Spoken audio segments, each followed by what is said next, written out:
My fellow South Africans, when the DA first initiated court action to fight against cadre deployment and have it declared unconstitutional, I undertook to keep you updated in the progress of this case through the courts.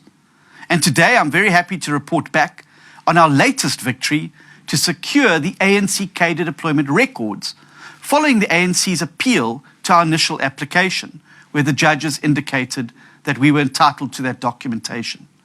According to today's judgment, the ANC now has 5 days to hand over all records for the period when Cyril Ramaphosa was the chairperson of the cadre deployment committee. What's up, ladies and gentlemen? It's your boy King 053, Mr. Easy Money Earning Ning, and we're back at it again. Very interesting. The DA has won a court order that the ANC must release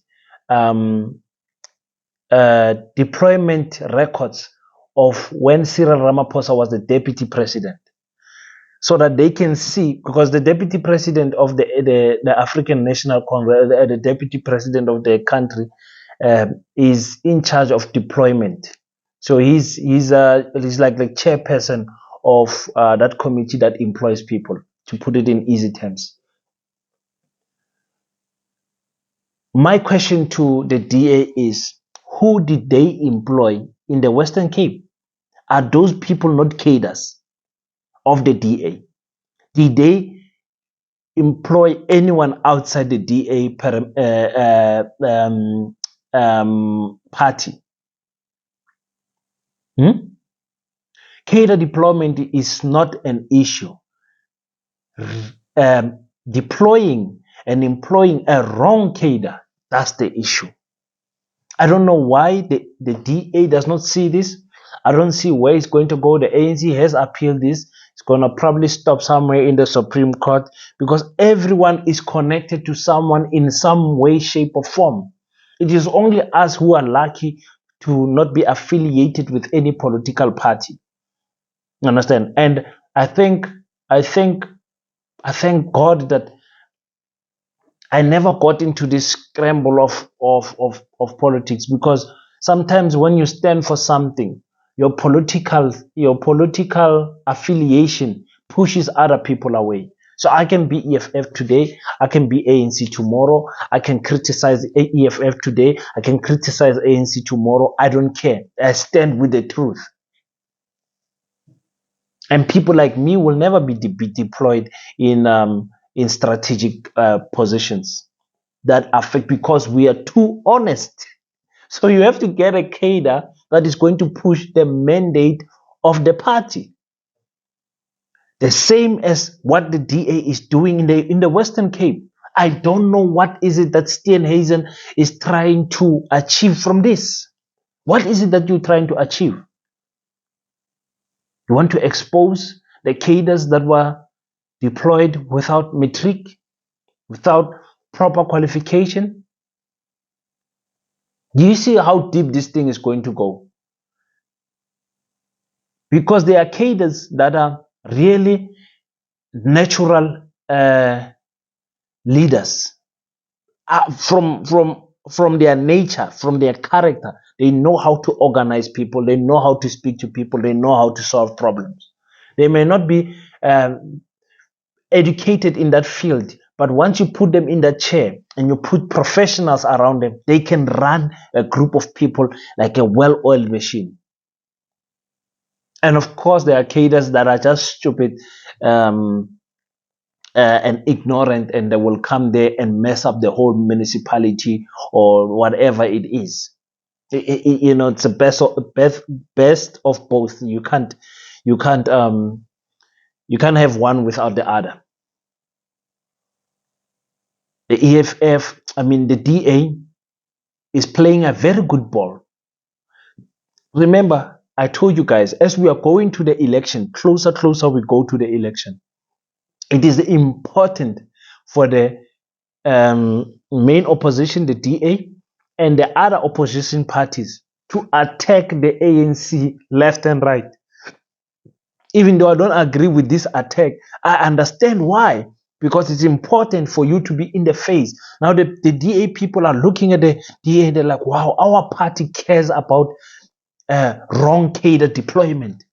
Our party wants excellence. Our party wants the right people to be employed. That is the message that the DA is pushing. And, I don't see a problem with it.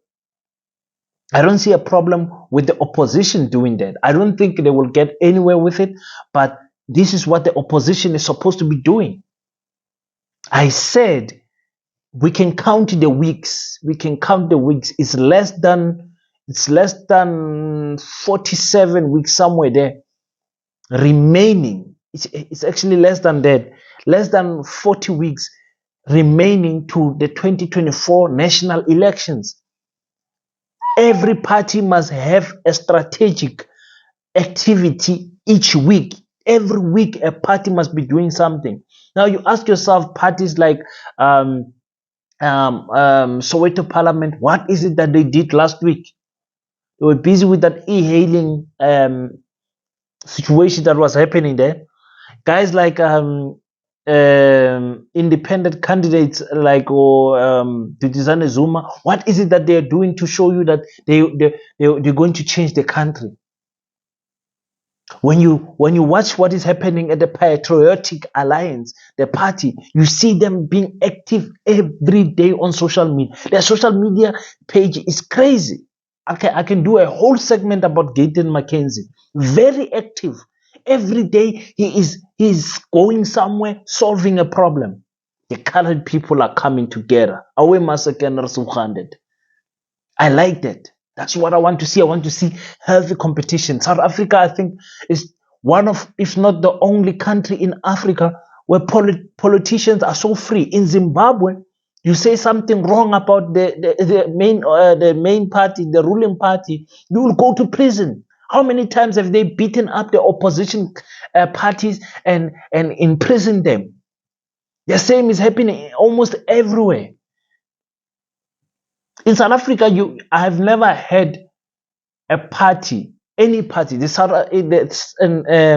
National African National Congress has been in power for 29 years.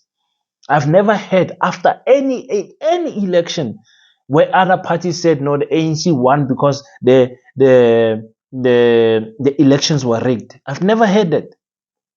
Because everything is so transparent. The IC is doing a great job here in South Africa.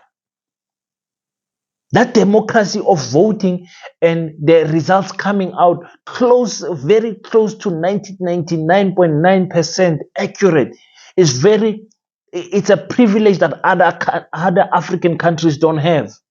And we as South Africans, we have to be proud of that. So I like it when parties go at each other. I like what the DA is doing. Might not agree, but I like what the DA is doing. Fight on. Show us something. It gives us content creators something to speak about. But also what is important is that there is movement on the ground. People see the DA.